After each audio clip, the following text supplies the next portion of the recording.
नमस्कार, आप देख रहे हैं दैनिक साथी हरियाणा। साथियों, पूर्व प्रधानमंत्री अटल बिहारी वाजपेयी जी का जन्मदिवस यानी 25 दिसंबर सुशासन दिवस के रूप में मनाया जाता रहा। इसी कड़ी में सुशासन दिवस के अवसर पर बुधवार को प्रदेश के राजस्व एवं नगर निकाय मंत्री रेवाड़ी पहुंचे। यहां पर बाल भवन में आयोजित कार्यक्रम में कैबिनेट मंत्री विपुल गोयल ने बेहतर काम करने वाले कर्मचारियों को सम्मानित भी किया।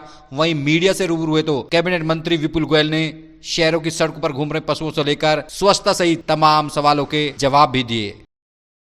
आज जो पूरे प्रदेश के अंदर माननीय पूर्व प्रधानमंत्री अटल बिहारी वाजपेयी जी, मदन मोहन मालवीय जी की जन्म तिथि पर सुशासन दिवस, क्योंकि उन्हीं की सोच थी, उन्हीं के द्वारा इसको शुरू किया गया।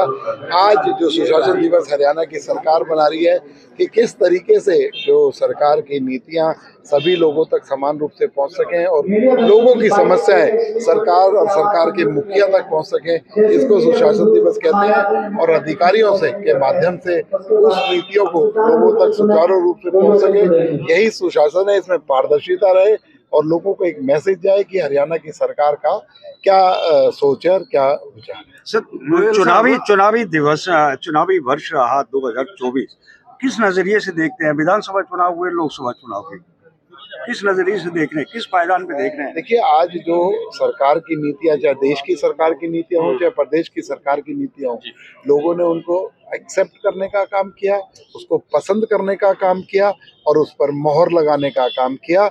और तीसरी बात, पूर्ण बहुमत से भारतीय जनता पार्टी। रोहिंग्या मुसलमानों को लेकर के हरियाणा प्रदेश में भी सर्च ऑपरेशन चला और दिल्ली में भी चल रहा है, तो कहीं ना कहीं आशंका है कि रोहिंग्या जो मुसलमान है वो हरियाणा में भी प्रवेश कर सकते हैं, तो ऐसे में क्या? देखिए, सिक्योरिटी की दृष्टि से पूरा देश समान है। सभी, चाहे देश की सरकारें हो चाहे प्रदेश की सरकार हो, अपनी सिक्योरिटी, लोगों की सुरक्षा चाक चौबंद रहे, इसके लिए प्रयासरत रहते हैं। गोयल साहब, बड़े मुद्दे हैं। स्वच्छता, एज यूएलबी मिनिस्टर हैं, स्वच्छता का बड़ा मुद्दा है हरियाणा के अंदर, और बेसहारा पशुओं का बड़ा मुद्दा है। दोनों मुद्दों पर अभी तक सिरे नहीं चढ़ा है। आप लोगों ने देखा होगा पिछले 2 महीने के अंदर, चाहे बेसहारा पशुओं की बात हो चाहे स्वच्छता पर, बहुत बड़ा काम, हजारों पशु जो सड़कों पर बेसहारा डोल रहे थे, आज गौशालाओं के अंदर, और ये मुहिम रेगुलर चल रही है। इसके अंदर कुछ लोग इस तरीके के सोच वाले लोग होते हैं जो सुबह पशुओं को छोड़ देते हैं और शाम को, लेकिन उन पर भी लगाम लगाया जाने का काम कर रहा है और सख्ती से जल्दी एकदम बेसहारा पशु रोड पर घूमे, ऐसा प्रदेश उनसे मुक्त कर दिया। गोयल साहब, प्रॉपर्टी आईडी का बड़ा मुद्दा विधायक भी उठा चुके हैं कई बार, और ये सब पुरानी बातें हैं। प्रॉपर्टी आईडी के लिए जब से नायब सैनी जी के नेतृत्व में तीसरी बार भारतीय जनता पार्टी की सरकार बनी है, रेगुलर समाधान दिवस के माध्यम से उसमें करेक्शन करके, जब इतना बड़ा परिवर्तन और इतनी पारदर्शिता लाने का काम रेवेन्यू रिकॉर्ड के अंदर किया जाएगा, तो छोटी मोटी समस्याएं होती हैं लेकिन उनको भी रेगुलर दूर किया जा रहा है। और प्रॉपर्टी आईडी को लोगों ने एक्सेप्ट किया है।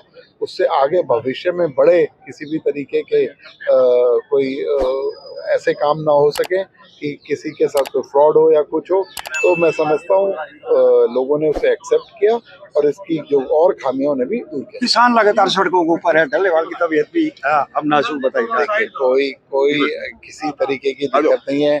जो किसानों की बात है वो मैटर सब जुडिश है। और उन्होंने जो एमएसपी की बात की, 10 साल में 14 फसलें एमएसपी पर खरीदने का काम किया और 24 फसलें एमएसपी पर एक एक दाना खरीदने का काम हरियाणा की सरकार कर रही है। किसान भाई हरियाणा की सरकार से किसी तरीके से त्रस्त